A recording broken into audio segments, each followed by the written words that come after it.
Okay, hello, welcome to the channel. My name is Victor. And so this is module 1 for the ethical hacker course.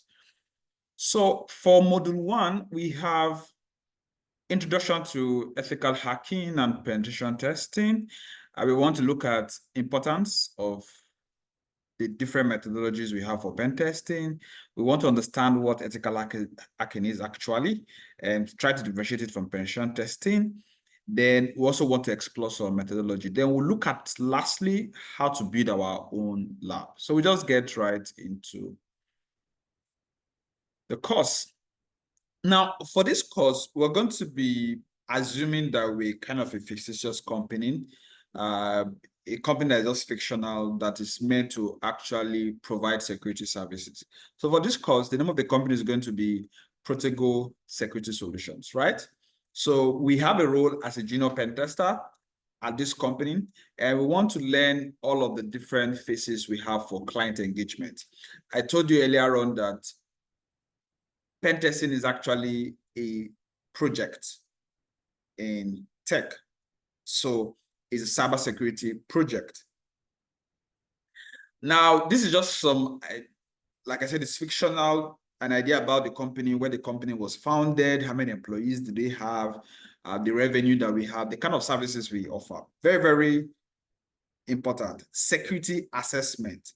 So this is what we call like security audit. I explained in the previous module, in module 00. So this is like module 1.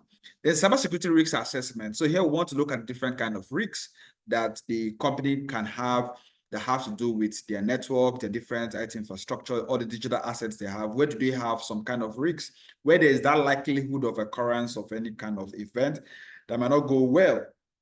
Then we also offer disaster recovery planning. So when we say disaster recovery planning, we're trying to say we want to ensure that there's business continuity. So disaster recovery have to do with business continuity. Take, for instance, if a hack happens on our network is down. Even if it's not a hack, let's say it's a downtime, let's say it's a failure. How do we get back on track? Or how do we have systems in place? That is people, process, technology. So let me explain that.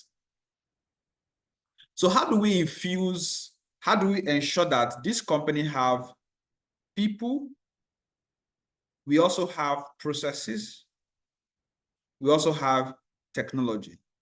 Now, most of the times in tech, people are always looking at technology, but technology is one thing, but technology is not all that is going to help you get secured. You also have to look at your people, you have to look at your team.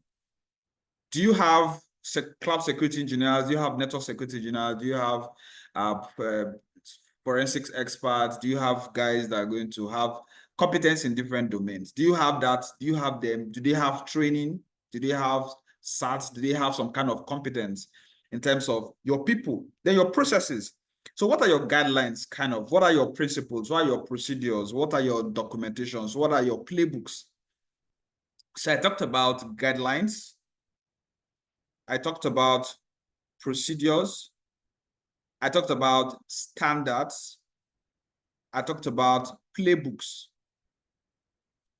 So if you have this, it then means you have a good system in place. So this system ensures that you have a very good security posture. So when we talk about security posture in security, we don't mean that you have the best software. We don't mean that you have the best hardware. We don't mean that you have the best, let's say, server, you have the best kind of deployment. No, this is just one aspect. I can call this 33%. So you still have other 33% in other areas. Of course, this is going to give us roughly around 99%. Even if we do all of this, we have all of this, we have all of this. There's always that, there's always that 1%. That's something you're not certain about, something you're not sure, something, there's always that vulnerability. Nobody gets it 100%. So security is not always just technology. It's not all of this. So you have to look at your people, you have to look at your processes. What kind of standards are you applying? What kind of laws are you making sure that your system conforms to? So all of that also contributes to how you ensure that you have a proper disaster recovery process. So this also takes into cognizance your plans. Yes. So very similar to your playbook. A playbook is just a document that says, if this happens, we do this. If this happens, we do this. So we now like act on it, go through some kind of guidelines to see, okay, let's say if we have a virus attack. If you have a virus attack, you can check the channel. I have a series on Pentesting and incident response. You can check the channel. You're going to see a series on this. I talked a lot about playbooks, incident response, and all of that. So your disaster recovery plan, part of your playbook is going to involve a document that says, if you have, let's say your server is down, so who do you call? What do you do? How do you restore stores from backup and all of that? So we offer these services also. We also offer user training. So in security, that's also tell enthusiasts, intermediate, analysts, persons trying to do security that one skill you also need as a security analyst are also non-technical skills, communication skill, training skill. Being able to pass knowledge down is very crucial as a security analyst. So you cannot just be doing all of the tech, right? You're doing all of the tech, you're doing all of this, and you think, okay, this is just going to save you. You also need people skills, right? So if you have questions in the course of this training, you can use the comment section and ask your questions. I will do well to try to answer your question. So user training, because if you do a pen test, for instance, if you do some kind of pen test, or let me use white. If you do some kind of pen test, if you do some kind of analysis, if you do some kind of planning, if you do some kind of documentation, at the end of the day of vulnerability assessment, you are going to train the users of that system. Then, of course, testing. So these are some of the kind of services that we offer in this fictional company.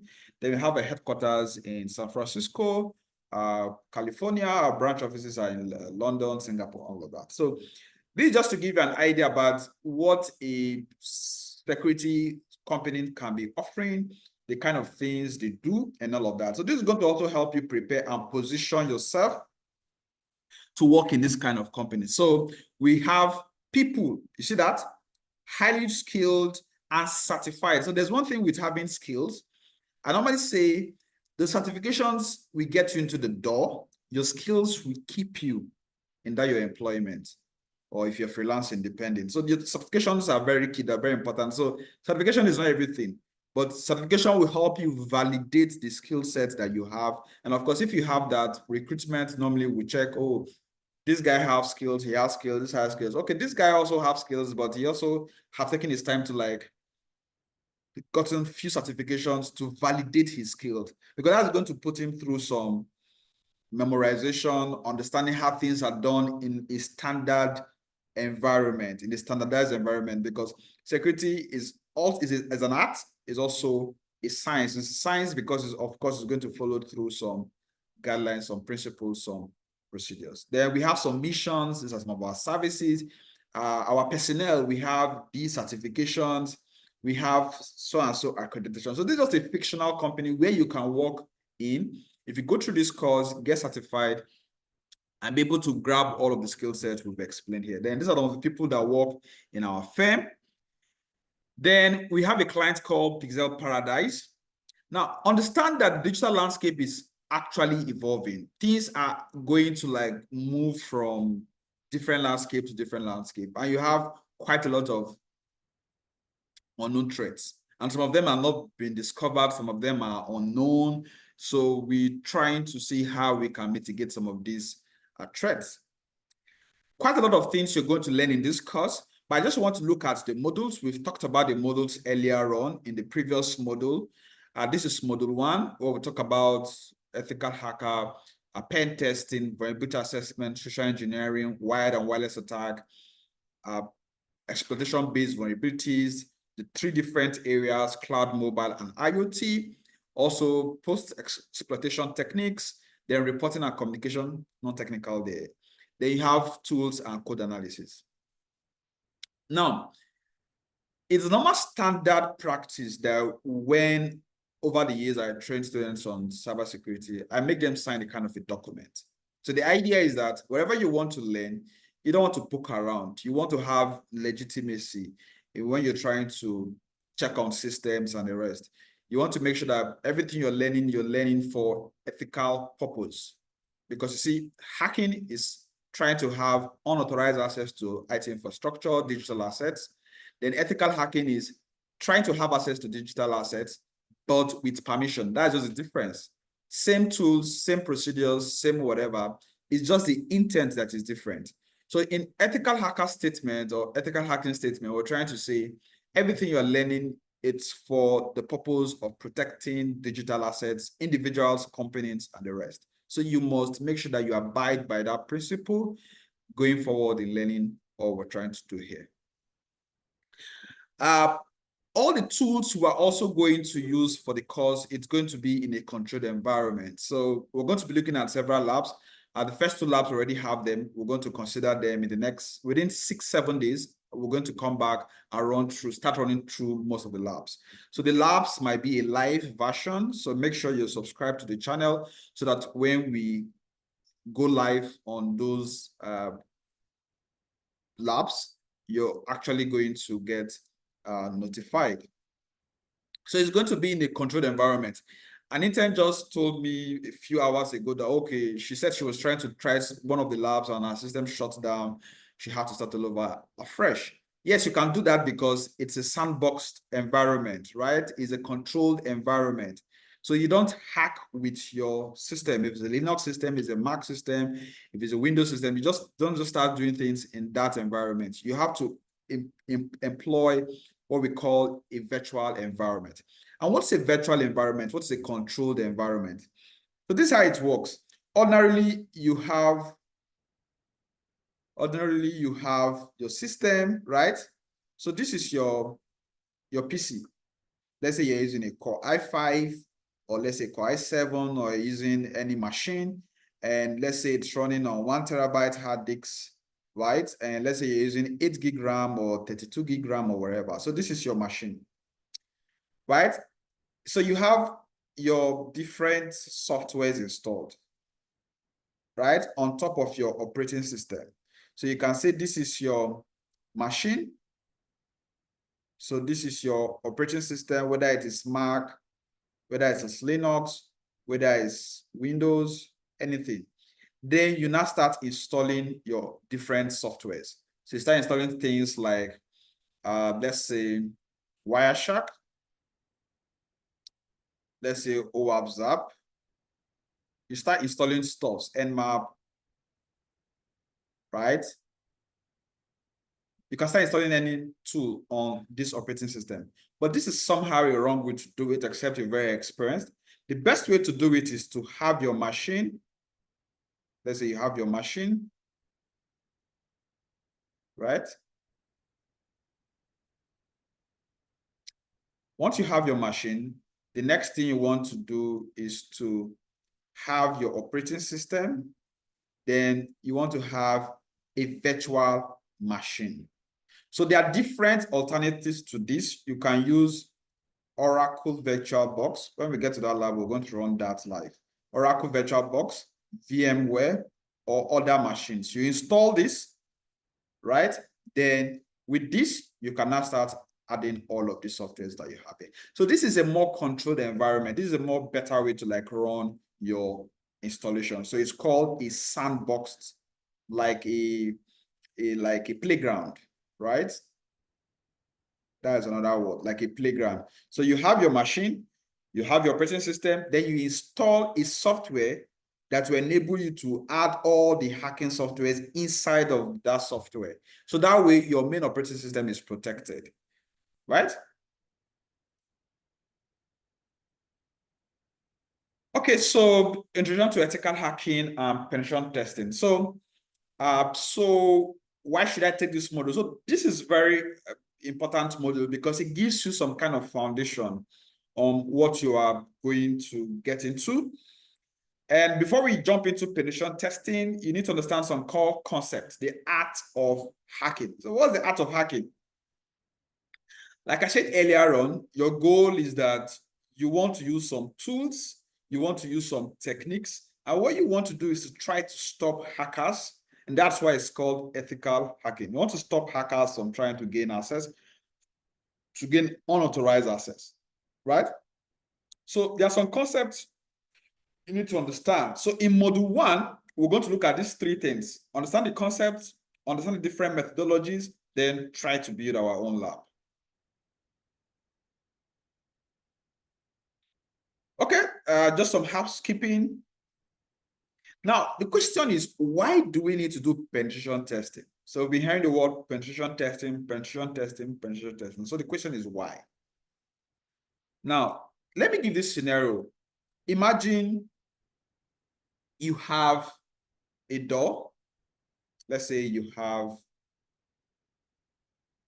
a house here, and you have some fortification. You have a gate here, right? It can be a very fortified gate.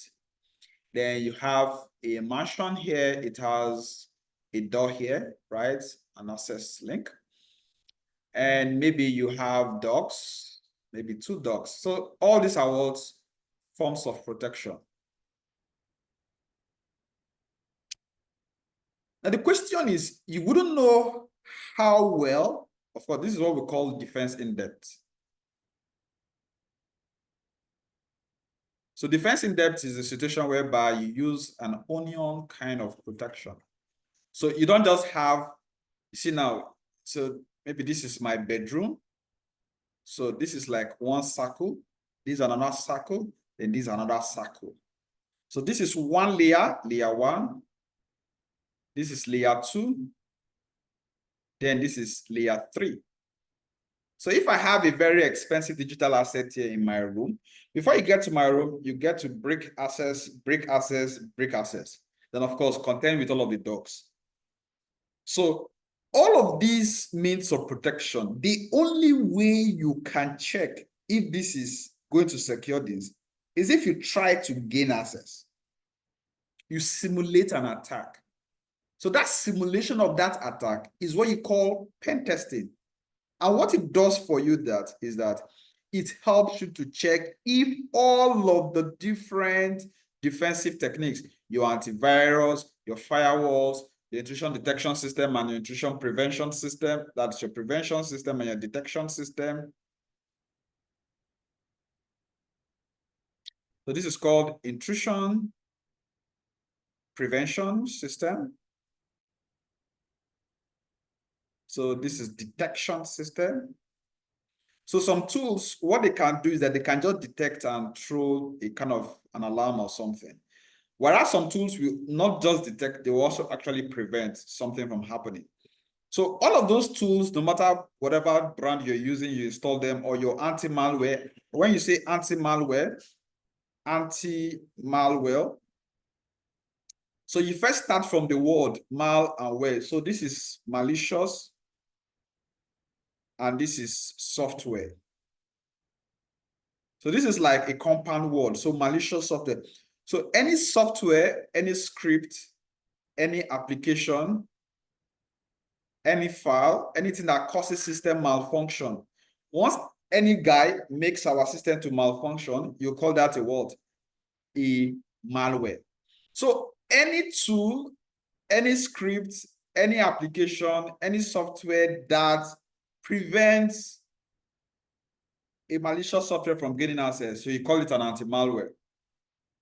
So an anti-malware or a malware is just an umbrella word for virus, Trojan, spyware,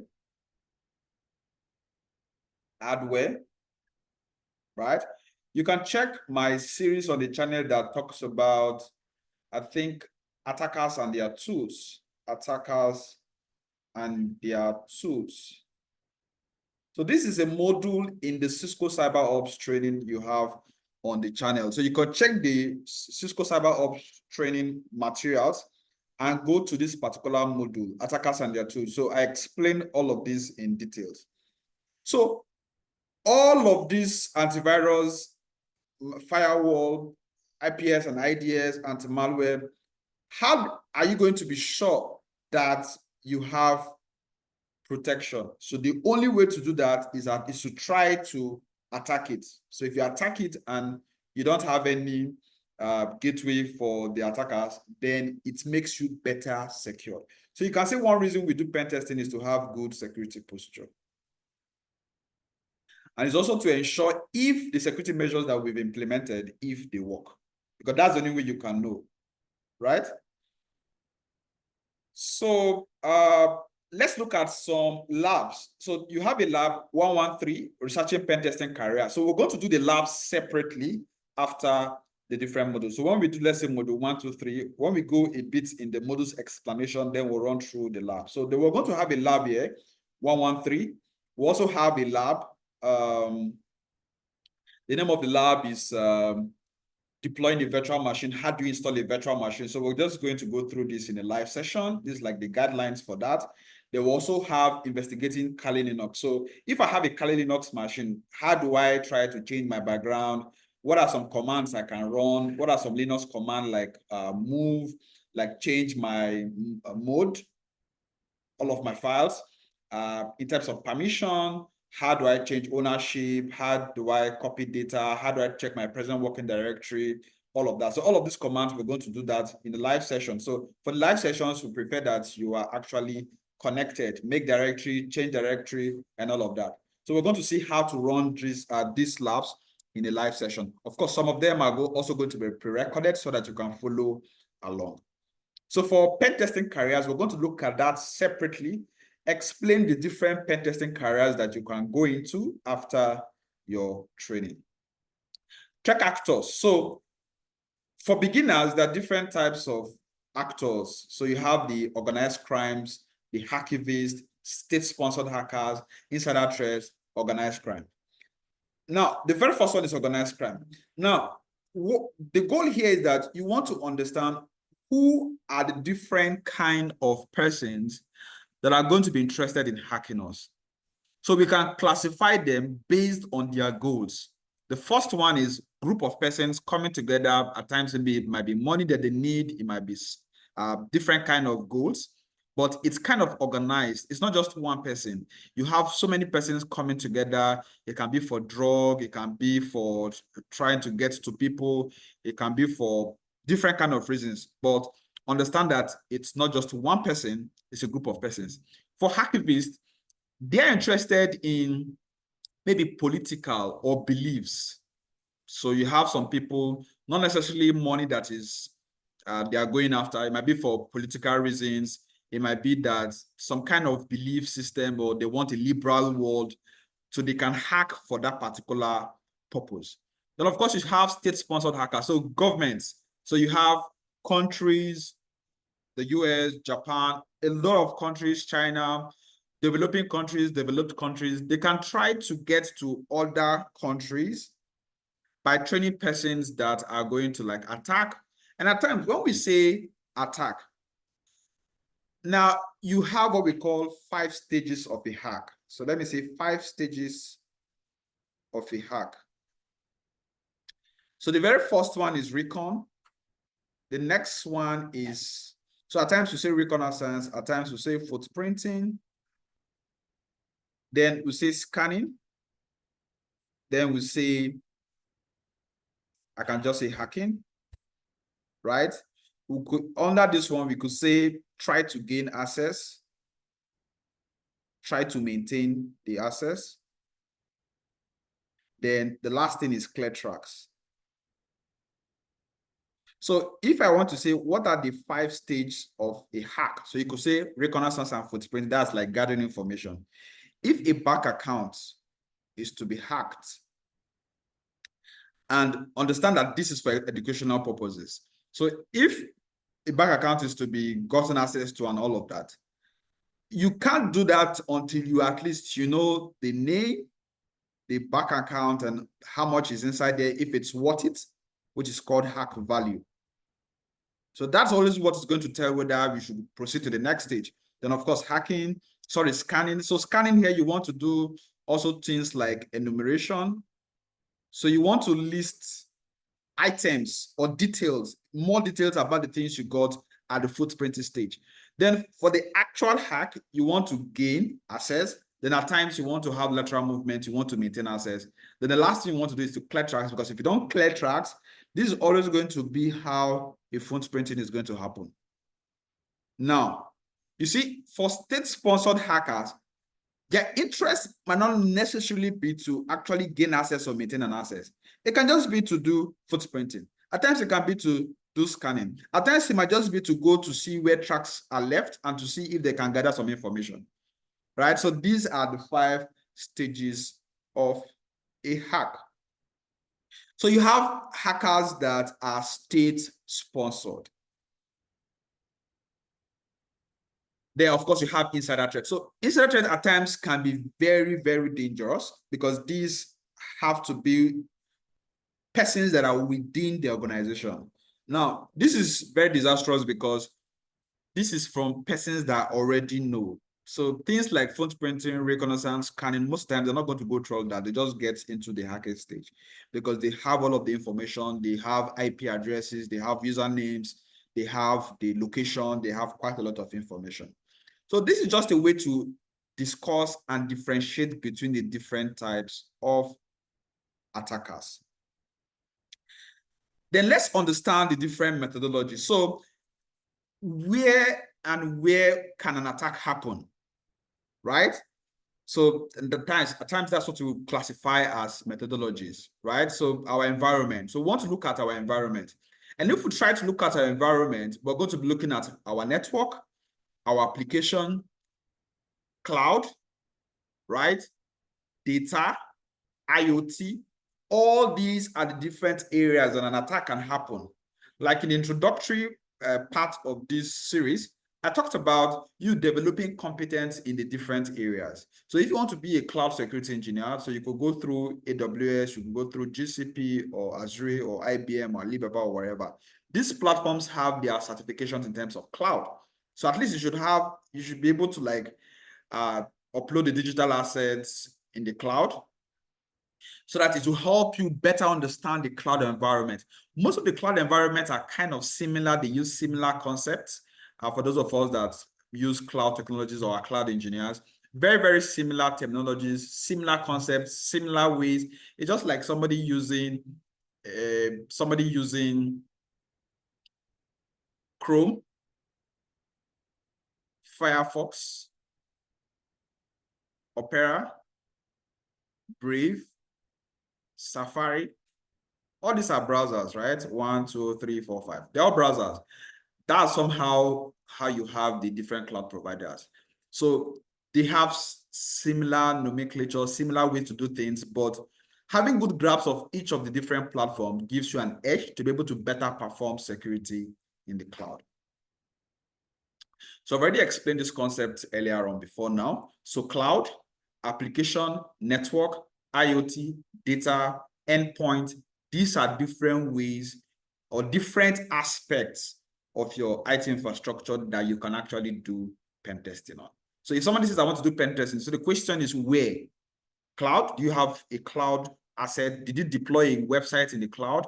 Do you have some APIs that you want to test? Do you have, let's say, some data? Do you have a bucket? Do you have an S3 bucket on AWS? Do you have a bucket in, let's say, GCP? Do you have a file? Do you want to see if it's secure? Do you want to see if there's some misconfiguration? Do you want to see if you can access it? So that's cloud. If it's a website, did you host anything using, let's say, main stack, maybe a front-end application, or all of those kind of stuff? So this application network, what kind of network is it? Network in 2, 3 locations? Is it just a server room? Is it endpoint? Is it different kind of, let's say, systems you have? For instance, you see some companies, they have a server room. They have a server room in their office, let's say in London. They have branches somewhere, let's say in Lagos, Nigeria. They have somewhere in Australia. They have somewhere, let's say, in California. Now they have a server room, and also they deployed some guys, let's say in Afghanistan, with handheld devices. So of course, you have mobile devices, you have maybe remote workers in these different locations, you have a server room. If you are going to do pen testing for this organization, your scope of work is going to involve, depending on what they want you to test, it's going to involve this network, right? Depending on whether they're using mobile, whether they're using Microsoft, whether they're using Cisco softwares to actually help all these guys to connect back to this server room, depending on the kind of mobile environment they are using.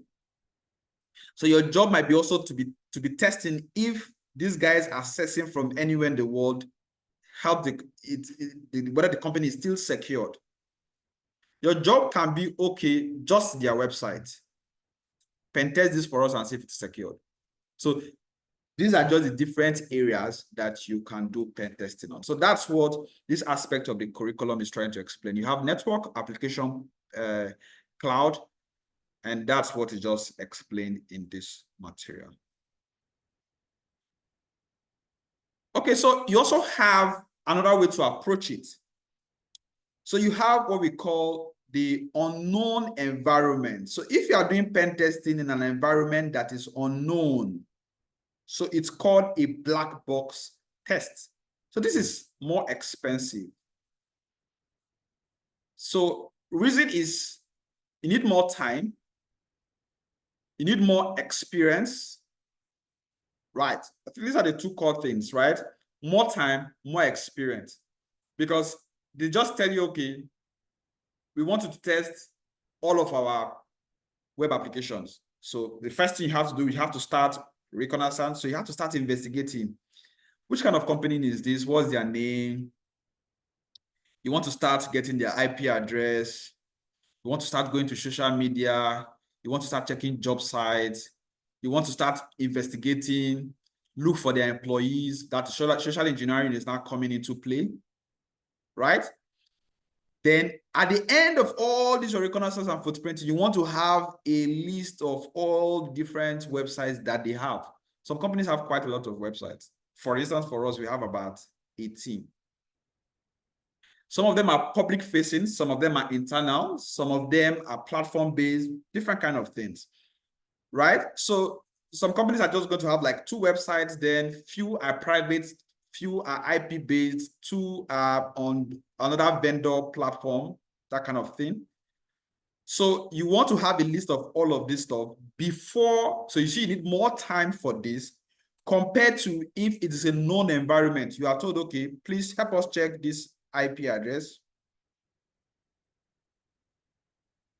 right? Help us check this to, let's say, a particular IP range. Then help us check this website, www.abc.com. And that's all. So the scope is kind of defined. And what they want you to do is also stated. So you call that a white box. So partially known is actually in between, right? You have some information, you don't have some information. So this is also a way to describe the kind of pen testing you want to do. So we've defined pen testing or understood pen testing to be the asset, where the asset is located, then based on your level of knowledge, right? So this has been explained here. You have unknown environment, known environment, and of course, partial environment.